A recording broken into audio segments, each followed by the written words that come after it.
Another City Toys Spidey figure, but this one is a little bit different. Let's check it out.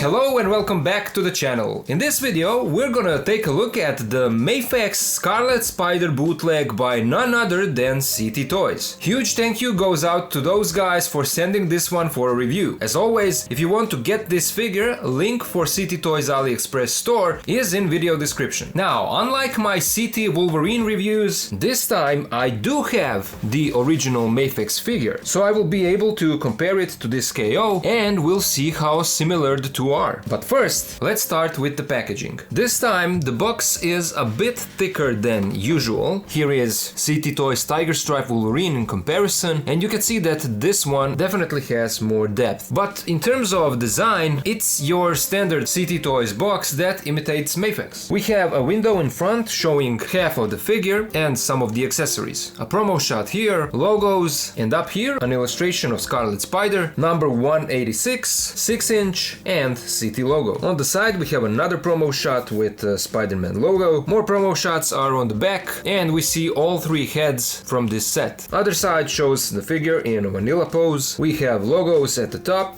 with this sticker and legalese at the bottom. So now let's open up the box and let's take a look at the figure.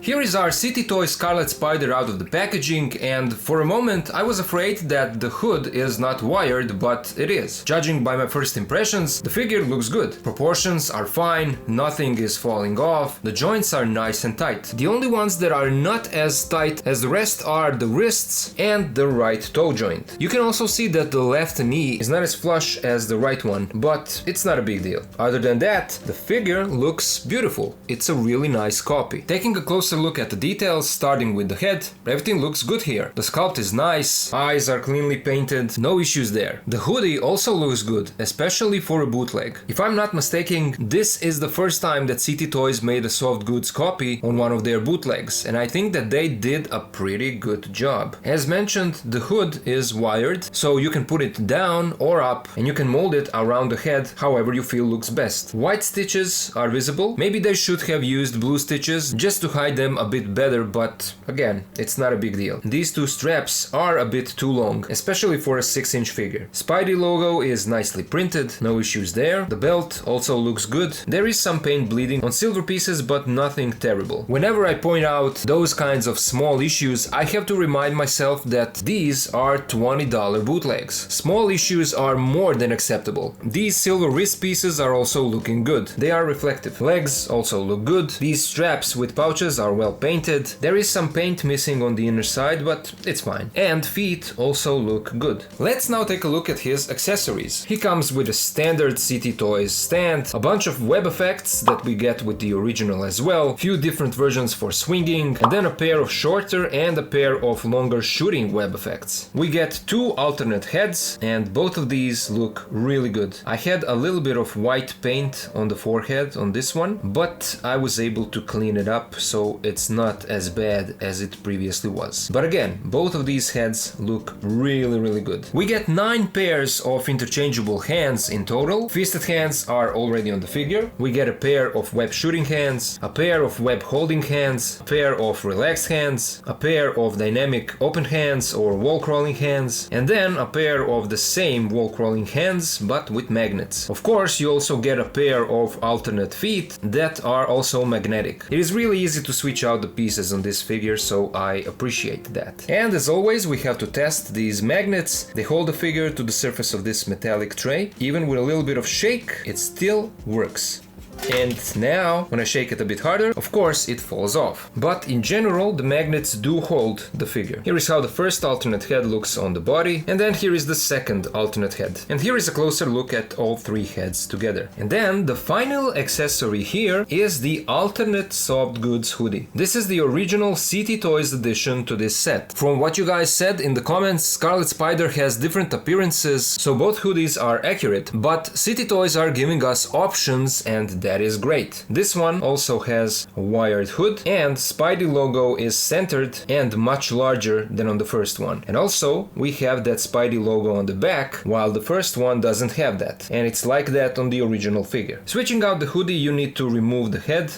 You can also pop off the arms, and just slide the hoodie off. And this is how the body looks underneath. Slide the other hoodie over the body, put back the arms and the head, and here is our alternate Scarlet Spider look. The hoodie is made of the same material as the first one, so they are both the same, but they have a different Spidey logo design on them. Let's now take a look at his articulation. The head has a nice range of movement in all directions. You can tilt the head side to side, rotate 360, look down this much, up. We have a nice butterfly joint, so he can put his arms across the chest like this, and then this is how far they go back. Arms rotate 360, this is how far they go out. We have a bicep swivel, double jointed elbow, swivel in the wrist, and a hinge in all directions. As I already said, the hood is wired, so you can adjust it however you like. So with that wired edge, it will look really good. We have two cuts in the torso, up here and behind the belt, so we'll get a nice side to side movement. Tilt, he bends forward this much and bends back this much. He has drop down hips and a thigh swivel. Legs move out this much, they kick forward, back. We have double jointed knees, a swivel in the ankles, feet move forward this much, back this much. We have a toe joint and a generous ankle pivot. Let's now compare this guy to some other figures. First, we're gonna compare him to the original MAFEX release here on the right, and SHF is definitely shorter. It is around 15.3 centimeters, while the original is around 15.7 centimeters. The original is also around 2 millimeters wider, so it looks bigger, stronger than the KO. As usual, everything is slightly scaled down on the CT version. I also feel like the plastic is a bit shinier on the CT copy, and that is especially visible on the two heads. The belt looks cleaner and sharper on the original. Soft goods hoodie looks better on the original as well. It perfectly fits the body, while on CT copy it's puffier, like it's too big for him. Medicom used more premium material, it's shinier, thinner, and they actually used blue stitches so that they are not as obvious as they are on the bootleg. Spider logo is printed a bit higher on the original, and these straps are shorter and not as white as on the CT version. Where I will give a credit to CT toys over the original are elbow and knee joints. On camera is not that noticeable, but on original MAFEX figure these have a slightly lighter shade of red than the rest of the body, and as I said, it's much more noticeable in person. CT did a better job making everything the same red color, but overall original will always be original and hard to beat. The differences are obvious when you have both figures side by side, but otherwise CT did a great job on their copy and it's a great looking bootleg. Here is a closer look at the two head sculpts. Here they both are from the side. We can compare alternate heads as well. This one on the right is the original, this is the CT Toys one, and you can see that the original is slightly larger. And then here is the third head, again original, CT Toys. They both look pretty good. In case you are interested in swapping out the parts between these two figures, the pegs have a slightly different size. For example, the neck peg of the original is slightly wider than on the CT version, so they are slightly different, but you could still swap out the parts. Here is the original MAFEX head on the CT body. It fits, but it's not a perfect connection, so the head is sitting loosely on that joint. You can always use some kind of method to secure it a bit better, but still, even like this, it does work, the articulation is there, and it looks good on the figure. Here is how the CT Toys head looks on the original MAFEX body. I didn't connect it to the neck, I would need to heat up the plastic for it to sit on that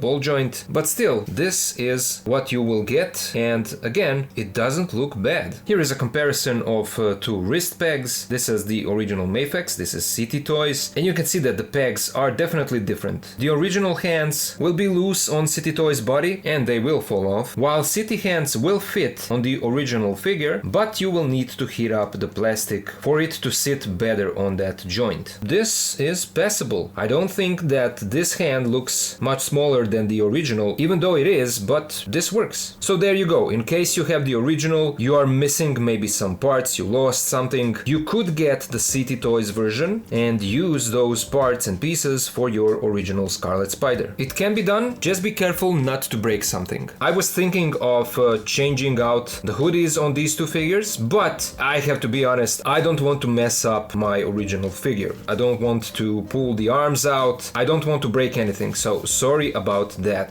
Here is our City Toys Scarlet Spider next to the original MAFEX 185 Spidey and the City Toys bootleg. And you can see that they didn't reuse this body for this guy. Scarlet Spider is definitely taller than the 185 version. Here he is next to the Marvel Legends Symbiote Suit Spidey and a City Toys bootleg of the MAFEX Symbiote Spidey, and you can see that they didn't reuse this body either for this figure. This guy is still taller than this one. Here he is next to the City Toys 96 Tiger Stripe Wolverine and City Toys Agent Venom. Here he is next to the two so-called MAF bootleg figures. We have Deadpool and Venom. Here he is with Marvel Legends movie Deadpool and Logan. Here we have him next to Marvel Legends X-Men 97 Cyclops and Amazing Yamaguchi Moon Knight bootleg from AliExpress. And finally, here is how he scales with the original MAFEX X-Force Wolverine and Gambit. And there you go. That was my review of the City Toys Scarlet Spider. I would say that this is another great release by those guys, another great bootleg on the market. The sculpt, proportions, articulation and accessories, everything looks pretty good and I have no major issues here. Soft goods hoodie is not as on the original, but it's not realistic to expect that from a bootleg with such a low price. The hoodies are good enough and it's amazing that CT decided to make their own alternate version that was not part of the original release, but was something that a lot of people wanted to have. City Toys delivered once more. If you don't have the original MAFEX, I would strongly recommend that you get this KO. The figure is fantastic and you will have a lot of fun posing it around and displaying it in your collection. But those are just my thoughts and now I would love to hear yours. What do you guys think about this KO? Is it worth getting? Do you have it or do you plan on getting it? How does it compare to the original? What are some other figures you would like City Toys to make? Let me know all of it down in the comments. Again, if you are looking to get this figure, all the links are in the video description. A huge shout out goes to my Patreon supporters for helping me to keep making these videos. If anyone else can join and help, please do so, because everything earned there goes into the channel's content. Patreon link is also in the description. I've also opened the Super Thanks options and I do plan on activating channel membership as well, so there will be few different options for those who want to support the channel in that way. A lot of you guys want me to review all kinds of figures, especially bootlegs, so these are all ways you can help me to make that happen. If not, that's also okay, you are still helping simply by watching and sharing my videos. So thank you all for watching, thank you for being here with me, and I'll see ya in the next video.